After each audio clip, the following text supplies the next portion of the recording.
It is 6 o'clock, and I'm going to start now. We are now in Esther chapter 6, and the topic that comes up tonight is a little difficult.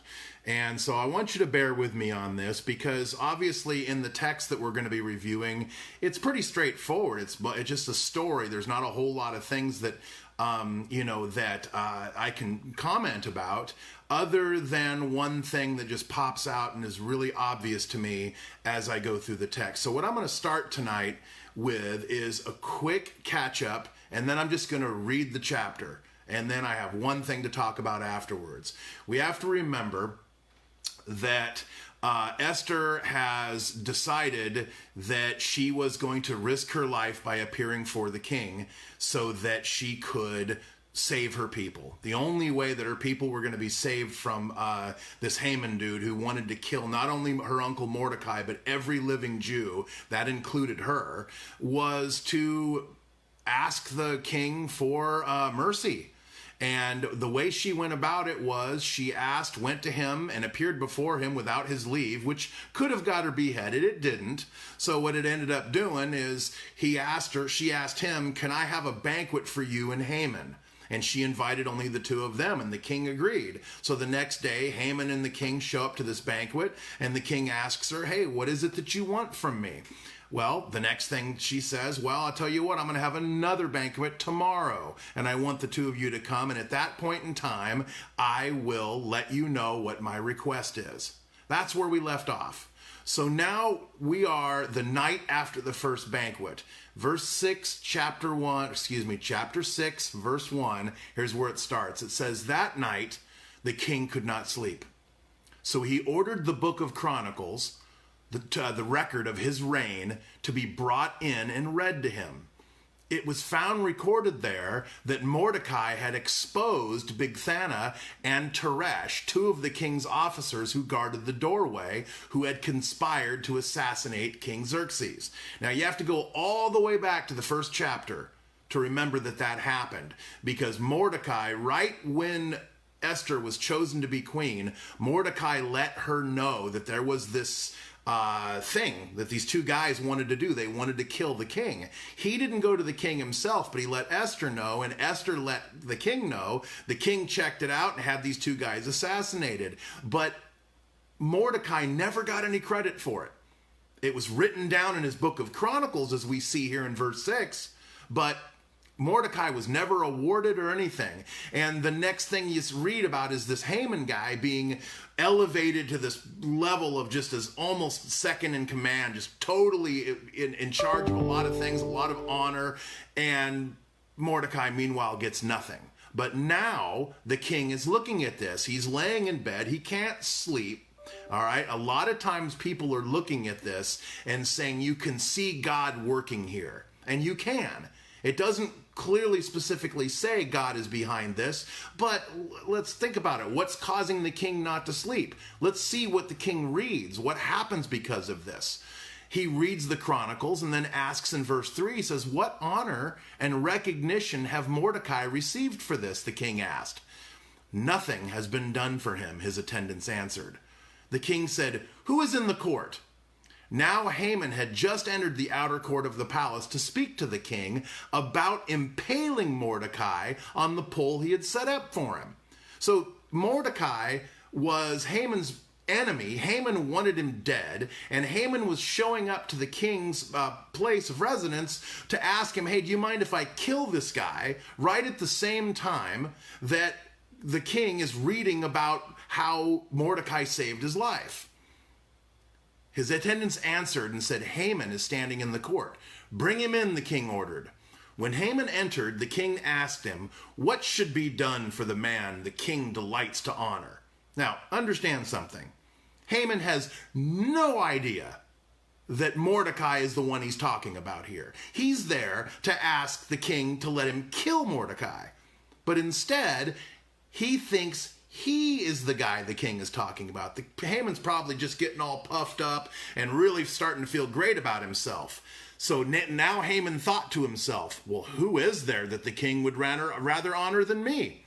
So he answered the king, For the man that the king delights to honor, have them bring a royal robe that the king has worn, and a horse that the king has ridden, one with a royal crest placed on its head. Then let the robe and the horse be entrusted to one of the king's most noble princes. Let them robe the man the king delights to honor and lead him on the horse through the city streets, proclaiming before him, this is what is done for the man the king delights to honor. The king liked this idea. Go at once, the king commanded Haman. Get the robe and the horse and do just as you have suggested for Mordecai the Jew, who sits at the king's gate. Do not neglect anything you have recommended. Now I can imagine the look on Haman's face when the king told him, go and do this for Mordecai. I would give anything to be a fly on the wall. And maybe when I'm in eternity, I can ask God, hey, can you show that back to me? I want to see the rerun of that because, man, that's got to be great. Haman has just got to be like, oh, you got to be joking me. But verse 11, so Haman got the robe and the horse. He robed Mordecai and led him on horseback through the city streets, proclaiming before him, this is what is done for the man the king delights to honor. I love how the Lord works. I love how everything is just turned around against Mordecai. Against Haman. You can't help but think Haman is just a piece of garbage, and here he is having to honor the very man he wanted to kill.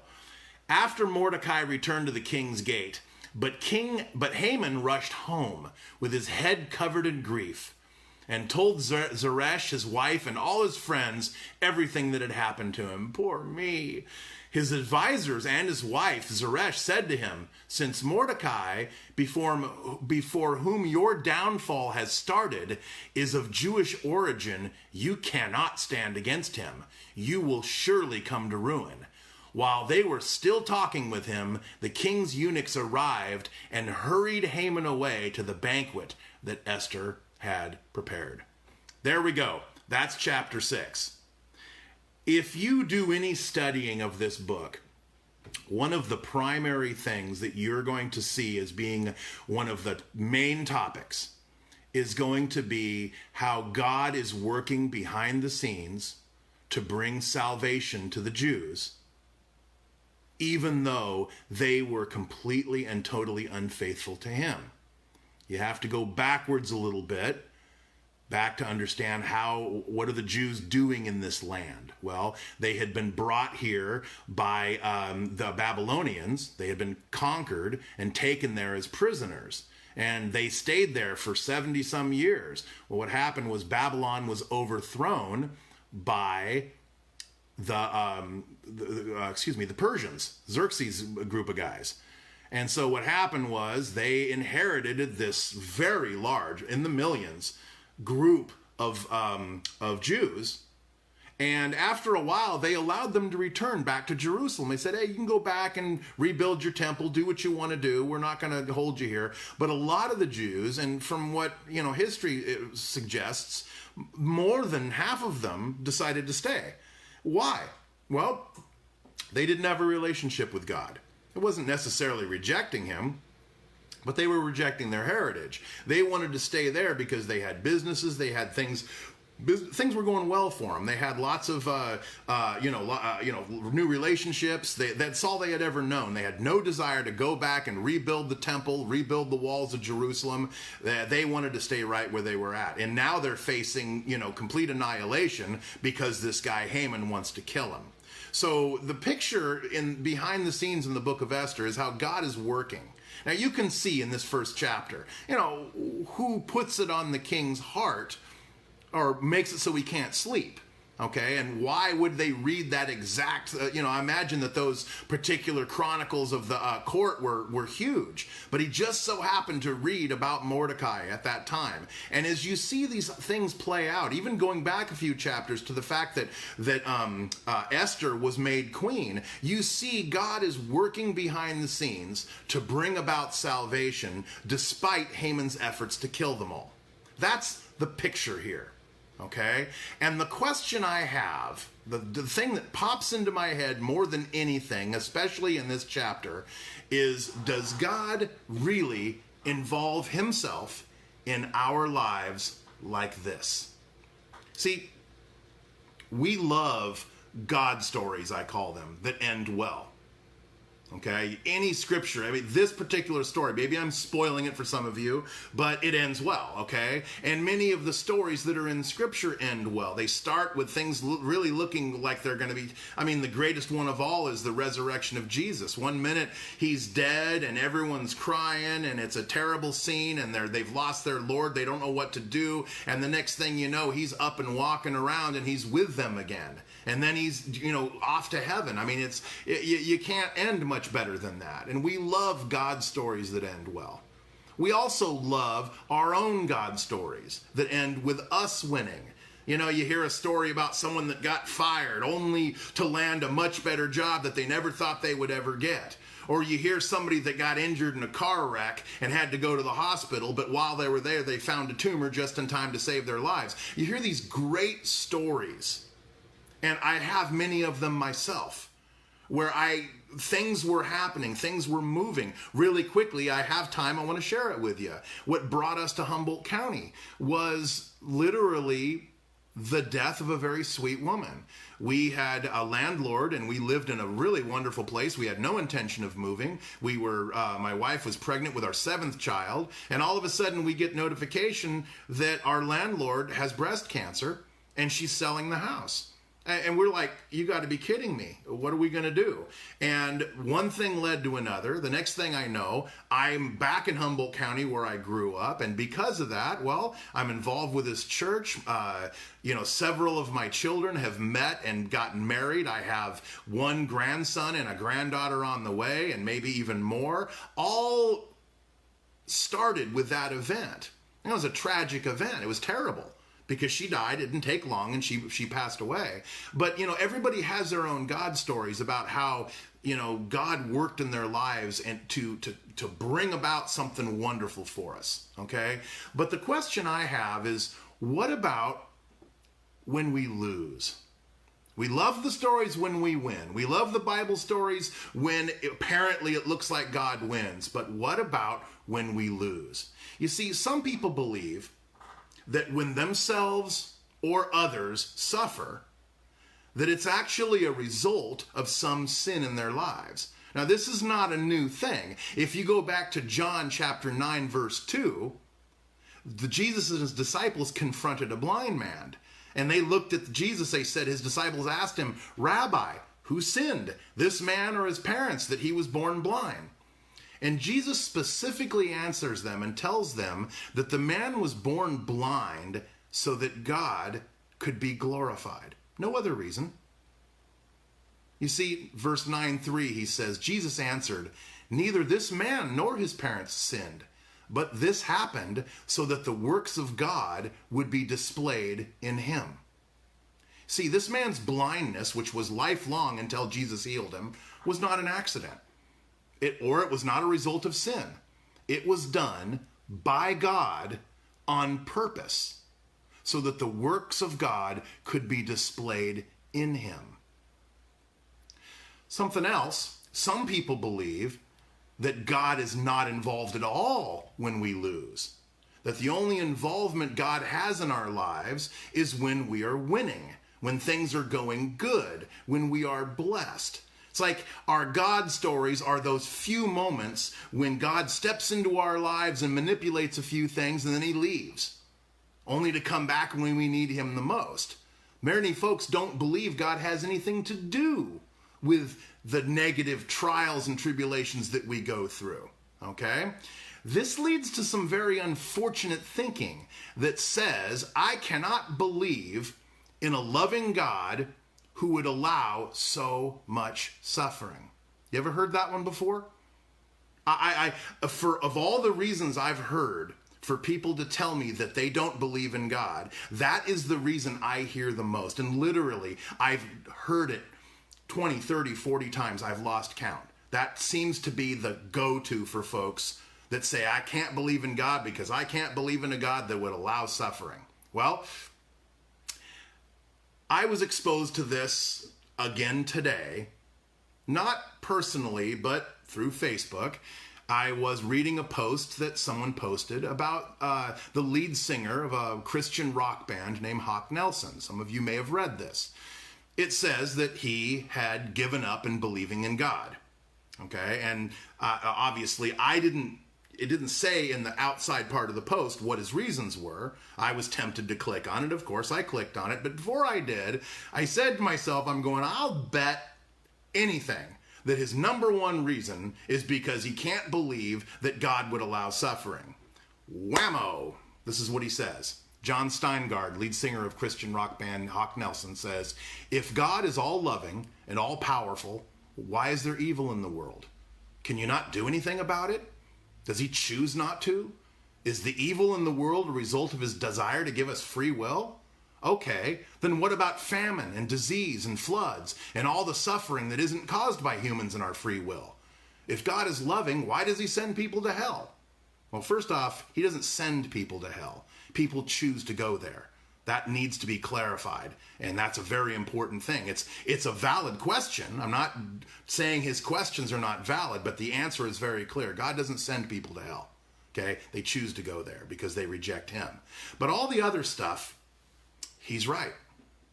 The God that this man, John Steingard, believed in doesn't exist. Now, before you gather your torches and pitchforks and come after me here, I don't think you'll be able to find me anyway, but if you did, before you do that, let me share a few verses with you, and I'll explain why I said what I just said. Ephesians 1:11 says this, in him we were also chosen, having been predestined according to the plan of him who works out everything in conformity with the purpose of his will. Let that sink in for a minute. He works out everything in conformity with the purpose of his will. Romans 8:28, you've probably read and comforted others with this one. And we know that for those who love God, all things work together for good for those who are called according to his purpose. Matthew 10:29 and 31 says this, are not 2 sparrows sold for a penny? And not one of them will fall to the ground apart from your Father. But even the hairs of your head are all numbered. Fear not, therefore, you are of more value than many sparrows. The last verse I want to share in this little section is Colossians 1:16 and 17. For by him all things were created in heaven and on earth, visible and invisible, whether thrones or dominions or rulers or authorities. All things were created through him and for him. And he is before all things, and in him all things hold together. Okay? These are all great verses that tell us very clearly, there's no stretching it one way or the other, that God oversees everything. He oversees from the smallest sparrow falling from a tree to the greatest calamity. And we can lean on these verses when we have adversity. And we can find comfort that somehow God is behind the scenes working like he was with Mordecai and working with Esther. We can have comfort in that he's going to bring us through it all better than we were before. That's our hope. But we don't know how it's all going to work out, but we can have comfort that he's there doing that, whether it's good or it's bad. And those verses, you can read them again for yourself. Those verses they're really not subject to discussion. That's exactly, God says very clearly that he's in charge of everything, that every single thing that happens. So yes, he is at work in your life. Every decision you make, when you get up to go to the bathroom, God somehow is part of that. When you have for lunch, God is somehow part of it. We have free will, but he knows exactly what we're going to do. Guys, God is involved intricately with your lives, not just the times when you recognize it and you have a God story to tell about it. But here, on the same subject, is another verse on the same subject that you might not see stitched on a pillow somewhere, or you wouldn't get it on a gift card, okay?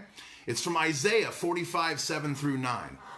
It says this, I form light and create darkness. I make well-being and create calamity.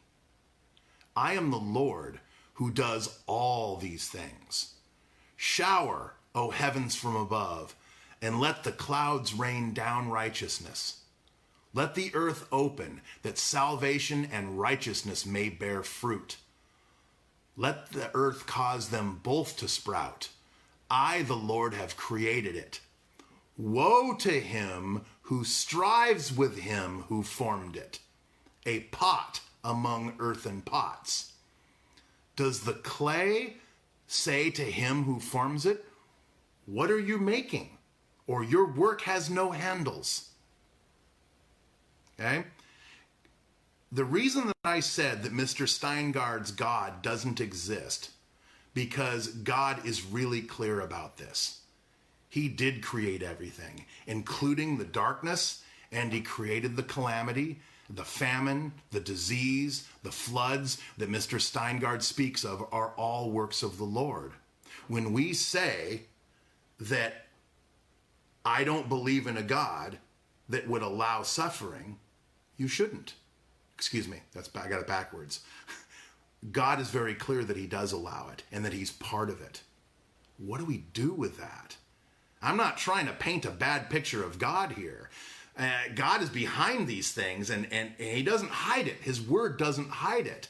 But the thing is, the better we know the true and living God, the God of the Bible, and the more we know his word, the more we realize that that's true, that he is behind those things, and it won't catch us by surprise when we see it in the world. We won't be shocked and thinking, oh my gosh, there can be no God because there's suffering in the world.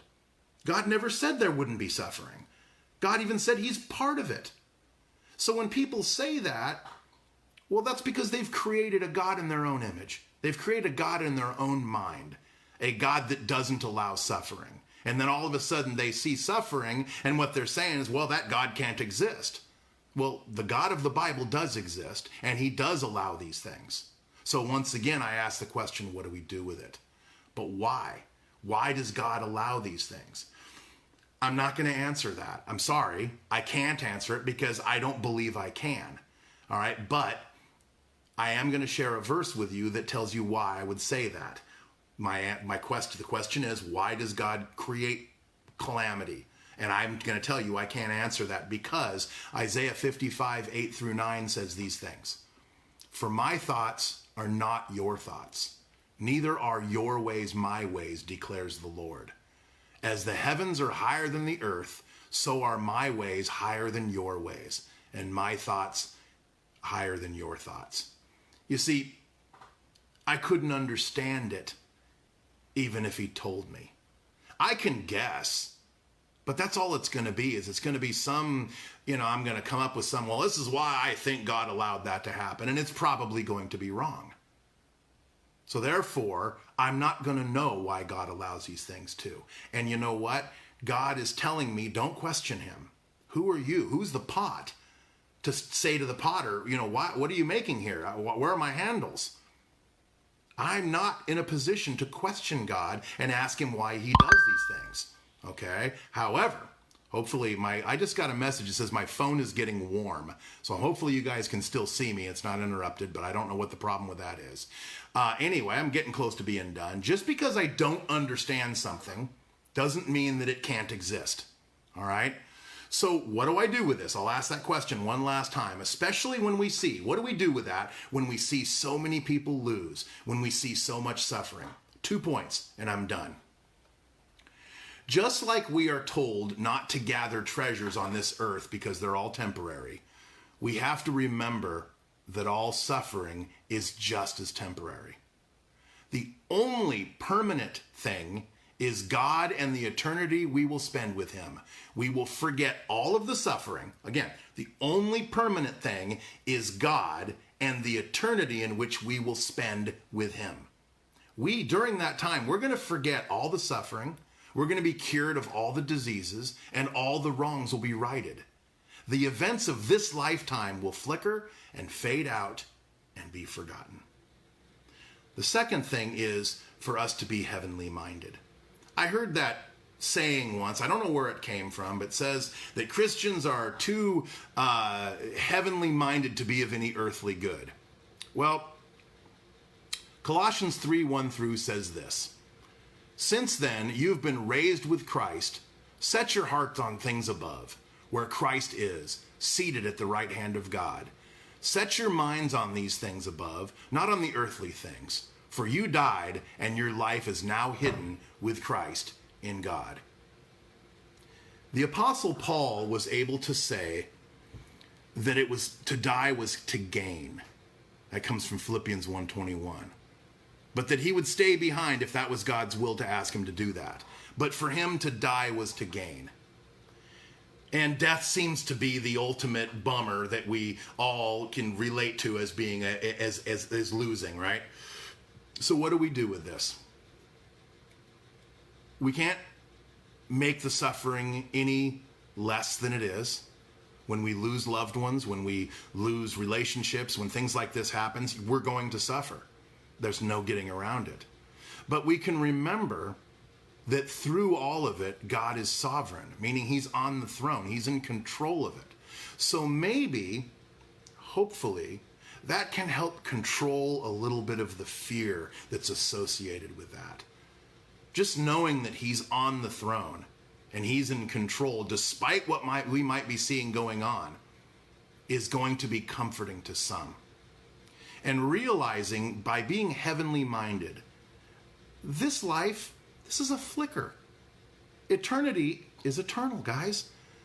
Imagine that moment when your eyes open or whatever happens and you're standing before the Lord at the beginning of eternity with him. No matter how cruel the world was to you, no matter how bitter the loss was during your life here, it will be forgotten almost instantaneously. So God lives in that eternity. So we have to understand that maybe he has a little bit of a different opinion of what's tragic and what's not. Do you know what's truly tragic? Is when people choose to go to hell. That's tragedy.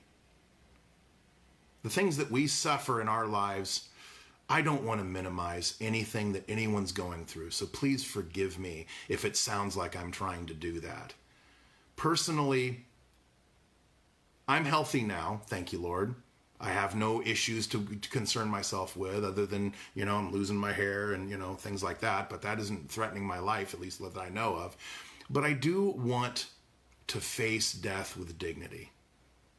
I think about it more often, especially since I got into my 50s. And when the time comes for me to have to face it, I want to face it with as little fear as possible. I want to face it. I want to be expectant of seeing the Lord. And so I spend some time thinking about this. I don't know how I would deal with losing a close family member like a child or my spouse. I don't even want to think about that. I don't know if this would comfort me other than knowing that God's on the throne. But each and every one of us is going to face these things. And we just have to remember that because they happen does not mean that God is not there, that he's not in control, and that he is not on the throne every second of our lives. And the cool thing is we do get the win God stories. We do have those things happen in our lives when we can get together and say, you're not going to believe how this worked out. I like those a lot better than the lose ones. But I wanted to touch on that mostly because of the fact that I've been thinking about a few folks who are struggling with things in their lives. And I'm just hoping that somehow my words can bring you a little bit of comfort. But you know what? When we get back together again and we're able to, it's coming pretty soon, when we're able to sit and talk with each other, let's share the God stories, the good ones. Let's talk about the things where God was involved in the very minute details of our lives and we saw those victories. I'm praying for each and every one of you guys. I'm hearing news that things are opening up. So don't know how quickly it's going to be. I really don't. I don't have the answer to that, but hopefully pretty soon we're going to be able to get back together and fellowship again outside of from behind a camera or a cell phone or whatever. But in the meantime, I thank you very much for listening in and hearing my words. I hope that they benefit you in some way. And again, I apologize if you felt like I was not, being considerate of people who are suffering. It's because of those people that I wanted to say the things that I said. Let me pray for us. Father, I thank you for being sovereign. I thank you for being who you are, and I thank you for being involved in every second of our lives. That brings me comfort. And Lord, may it bring each and every person comfort as well. We love you and pray these things in your Son's name. Cool. Next week, we get to see Esther's revenge. Chapter 7, Esther, on Wednesday night. You guys take care, and I look forward to hearing from you or seeing y'all. Take care. Bye-bye.